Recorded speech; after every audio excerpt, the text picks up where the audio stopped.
बता रहे हैं निर्दलीय प्रत्याशी की तरफ से। लक्ष्मी नारायण भी मिली थी 2020 में, लेकिन उप विजय यादव जी बता रहे थे आपके बारे में कि उन्होंने नया राजनीति शुरू की है। अगर वो गए हो किसी कार्यक्रम में, उनका कोई इंटरेस्टेड नहीं। सबसे बड़ी चीज है कि क्या यही न मेरा गुनाह है कि मैं मालिकों के बीच रहा।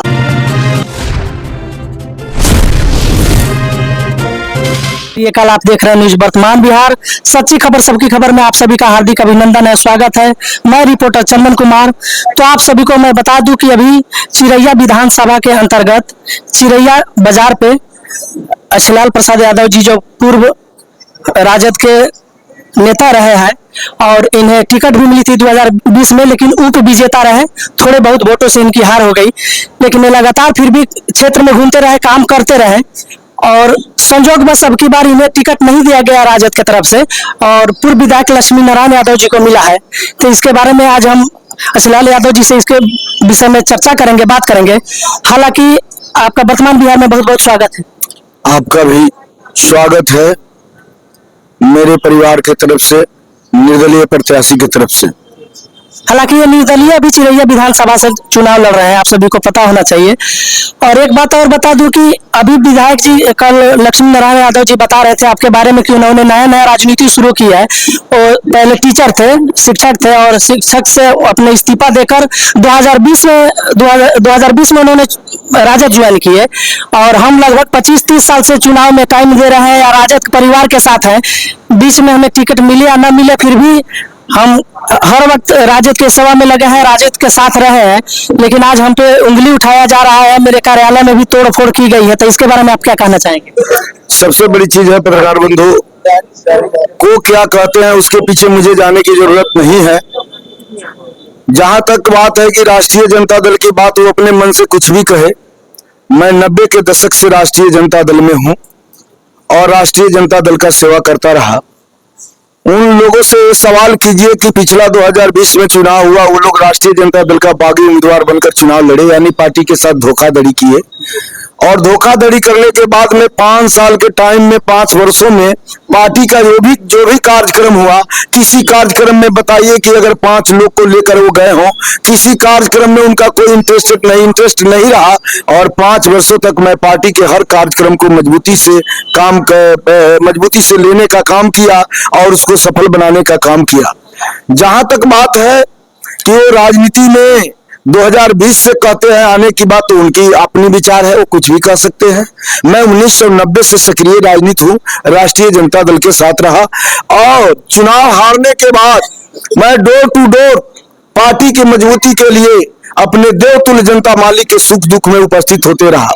चाहे उनकी जो भी कार्य हो, श्राद्ध कार्य हो, शादी विवाह हो, छठियार हो, जन्म दिवस हो, दाह संस्कार हो, जनाजा हो, मैं मालिकों के एक कॉल पर मालिकों के बीच उपस्थिति देने का काम किया। सबसे बड़ी चीज है कि क्या यही न मेरा गुनाह है कि मैं मालिकों के बीच रहा। और आप अपने आप को बहुत बड़े राजनीतिज्ञ और नेतृत्वकर्ता कहते हैं, तो मैं आपसे पूछना चाहता हूं कि आपने तो पार्टी के साथ गद्दारी भी किया, पार्टी के किसी भी कार्यक्रम में आपने शरीक होने का काम नहीं किया और पार्टी ने आप पर विश्वास जताने का काम किया। आप पार्टी विरोधी कार्य कर रहे थे, तो आप कहते हैं कि हम पार्टी के लिए काम किए हैं, तो यही गुनाह है।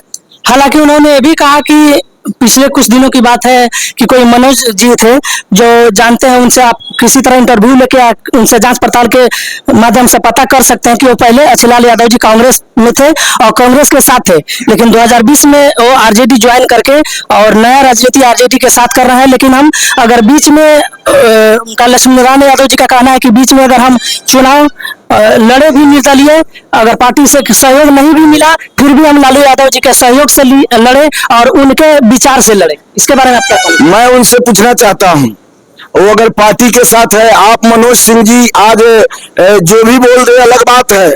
आप चिरैया के जनता से जाकर पूछिए कि मैं राष्ट्रीय जनता दल के साथ काम किया हूं कि मनोज सिंह जी के साथ काम किया हूं, वो चिरैया की जनता बताएंगे। लेकिन मैं उनके बारे में कह सकता हूं कि अभी तत्काल में एमएलसी का चुनाव हुआ था, राष्ट्रीय जनता दल से प्रत्याशी बबलू देव जी थे और निर्दलीय प्रत्याशी महेश्वर सिंह जी थे। साथ में बबलू गुप्ता जी थे जो बीजेपी समर्थित उम्मीदवार थे। आप उनसे अपने सीना पर हाथ रखवा कर पूछिए कि वो बबलू गुप्ता जी का मदद कर रहे थे, महेश्वर सिंह का मदद कर रहे थे, और उन्होंने राष्ट्रीय जनता दल के प्रत्याशी बबलू देव का मदद नहीं किया। इतना ही नहीं, जब चुनाव हुआ, जो भाजपा के प्रत्याशी जिला अध्यक्ष के चुनाव में पवन जायसवाल जी थे, जिला परिषद का चुनाव भाजपा के विधायक हैं पवन जायसवाल जी, चुनाव हमारे विधानसभा से ही लड़ते हैं और लड़ रहे थे। उनसे पूछिए कि उनके बूथ पर 1000 पवन जायसवाल जी को वोट कहां से मिला। वो तो सब दिन यही काम करते हैं, कभी किसी से गाड़ी लेकर जिला अध्यक्ष से भाजपा का बनवाने का काम करते हैं, कभी पार्टी का जो उम्मीदवार आता है उसके विरुद्ध में पार्टी विरोधी कार्य करके वो निर्दलीय प्रत्याशी और भाजपा के प्रत्याशी को मदद करके राष्ट्रीय जनता दल के प्रत्याशी बबलू देव जी को हरवाते हैं। इतना ही नहीं, चुनाव लड़ने 2019 में आए थे। आप सैयद फैसल अली साहब से पूछ सकते हैं कि 2019 के चुनाव में राष्ट्रीय जनता दल के सिंबल पर वो चुनाव लड़ने आए थे शिवहर लोकसभा से। इन हमारे बड़े भाई, बड़े नेतृत्वकर्ता से पूछना चाहता हूं कि 2019 में आपने सैयद फैसल अली साहब का मदद नहीं करके भाजपा के प्रत्याशी, भाजपा के लोकसभा सदस्य आपने रमा देवी का मदद करने का काम किया था। आप क्या बोलेंगे? आप तो सब दिन पार्टी विरोधी काम किए थे, लेकिन उससे हमको मतलब नहीं है। जन पार्टी ने आपके इस गतिविधि को देखते हुए आप पर भरोसा जताने का काम किया, और जनता मालिक का कहना है कि मेरा नेता, मेरा बेटा अच्छे लाल है, इसलिए हम लोग अच्छे लाल के साथ है। आपने अच्छे लाल के साथ अन्याय नहीं किया। चिरैया विधानसभा के लाखों दिलों को दर्द पहुंचाने का काम किया है, हमारे देवतुल्य जनता मालिक को तकलीफ पहुंचाने का काम किया है। इसलिए देवतुल्य जनता मालिक का आगाज है, देवतुल्य जनता मालिक का कहना है कि मेरे चिरैया विधानसभा का नेता ही नहीं, विधायक मेरा बेटा होगा, ना किसी पार्टी का होगा, ना किसी नेता का होगा, वो देवतुल्य जनता मालिक का विधायक होगा जिसका नाम अच्छे लाल प्रसाद है। इसी बातचीत के सिलसिले में मैं इनसे और एक बात कहना चाहूंगा कि अभी लोग भी बता रहे थे, बहुत सारे पत्रकार हमारे जो साथ थे, तो उन्होंने लक्ष्मी नारायण यादव जी से सवाल भी किया कि अपने आंतरिक रूप से भाजपा की मदद करते हैं, इसमें कितनी सच्चाई है, क्योंकि समाज भी कहती है, बहुत सारे लोग भी कहते हैं। तो इस बात को लेकर वो साफ साफ बता रहे थे कि कहीं भी आप आम जनता से पूछ सकते हैं मेरे बारे में, ये सब गलत है, मेरे बारे में झूठा अफवाह उठाया जा रहा है। लक्ष्मीलाल यादव जी ने मेरे तोड़ फोड़ करके, एक टीचर होने के बाद भी, एक शिक्षक जिनसे समाज एक अच्छी उम्मीद रखती है, जो देश के भविष्य है, बच्चों के भविष्य का अच्छे रास्ते पर ले जाने का काम करते हैं, फिर भी उनके वजह से मेरे तोड़फोड़ कार्यालय में हुआ। इसके बारे में क्या कहें? सबसे बड़ी चीज है कि ये कार्यालय पार्टी का कार्यालय था, मकान मेरा था, और जहां तक कोई तोड़फोड़ की बात नहीं है, हम तो पटना की धरती पर थे, और इस कार्यालय में जितने भी पोस्टर लगे हुए थे उसमें अच्छे लाल का फोटो था। मुझे कोई जानकारी नहीं हुआ कि कार्यकर्ता में इतनी नाराजगी है कि वो मेरे मकान में पहुंचकर और मेरे लगे हुए पोस्टर को फाड़ देने का काम करेंगे, और जो भी कार्यकर्ता किए वो गलत किए, ये काम उनको नहीं करना चाहिए था। मैं जब यहाँ पहुंचा तो मुझे जानकारी हुई, और उसमें मेरा भी तो फोटो था।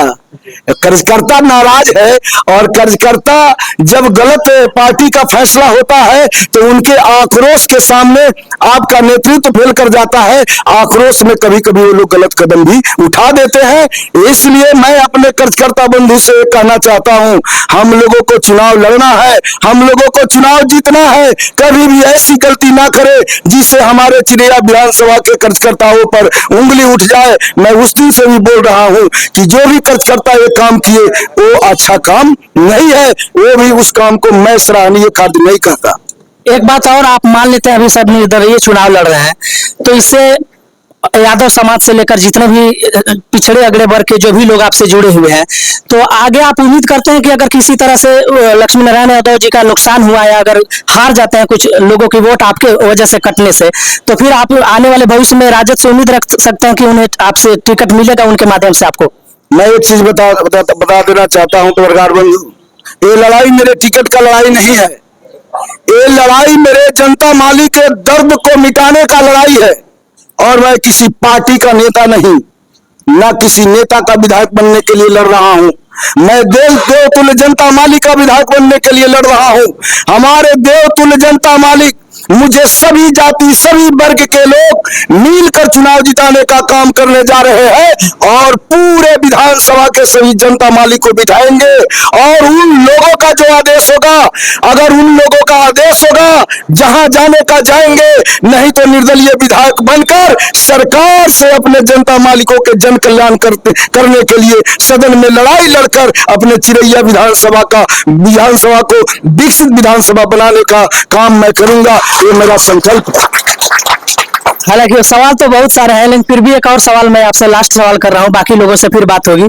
अभी जो देख रहे हैं रौलिया रोड की स्थिति कितनी खराब है, अभी स्कूल के आगे जो है, तो अभी उसमें विशेष पिछले विधायक के बारे में कुछ कहना चाहेंगे? भाजपा के विधायक जो अभी तक वो लोग उसको विशेष रूप से काम नहीं कर पाए और अभी इधर चुनाव के 2-4 महीने पहले से काम चालू हुआ है, इसको किस नजरिए से आप देख रहे हैं? एक चीज बताया पत्रकार, पूर्व विधायक या वर्तमान विधायक जानते हैं, एक फाठा चलाकर इस विधानसभा को लूटने का काम किए हैं और एक घर में सूतकर और अपने आप को अनपढ़ बताकर इस विधानसभा को लूटने का काम किए हैं।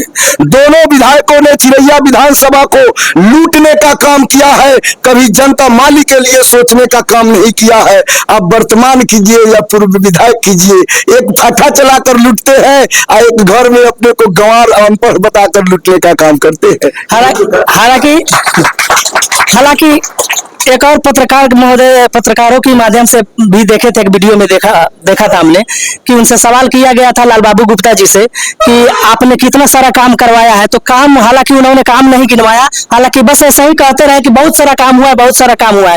तो एक विधायक होने के नाते अगर वो इस तरह की जवाब देते हैं, 5-10 अपने काम नहीं एरिया का क्षेत्र का गिना पा रहे हैं, तो इसके बारे में आपका क्या ख्याल है?